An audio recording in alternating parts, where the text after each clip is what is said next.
The real stock market crash is mutual funds, not AI, not crypto, but mutual funds. Investors को profit तभी होता है जब investment right valuation पे की गई हो या शेयर्स राइट प्राइस पर खरीदे गए हो। इंडिया में म्यूचुअल फंड हाउसेस को हर महीने 25,000 करोड़ रुपए आते वाया एसआईपी।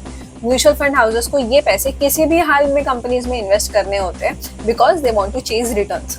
अब रिटर्न्स चेज करने के लिए mutual fund houses often invest in loss making companies because उनमें उन्हें ग्रोथ दिखाई देती है और म्यूचुअल फंड हाउसेस को ऑफन टाइम्स इन कंपनी के वैल्यूएशंस मैटर नहीं करते। I will back this up with 2 examples. Lenskart का price to earnings ratio is 230। इसका मतलब ये है कि एवरी 1 रुपी ऑफ प्रॉफिट जो लेंसकार्ट बनाता है उसके लिए इंडियन इन्वेस्टर्स उसे 230 रुपए देते हैं। Can you imagine? लेंसकार्ट चश्मे बनाता है, it does not make any tech specific science. The second example is very interesting. India में शोभा रियल्टी करके एक कंपनी इज लिस्टेड जिसका price to earnings ratio is 103, जिसका मतलब ये है कि for every 1 rupee of profit that Sobha Realty makes we pay them 103 rupees. Whereas Emaar Realty, which is a real estate company in Dubai, उसका PE is only 7, which is even below 10 का PE. Then why are we Indian investor paying such huge valuations? Mutual fund ये बातें हम explain नहीं करते कि क्यों इतना हाई वैल्यूएशन उनके लिए जस्टिफाइड है।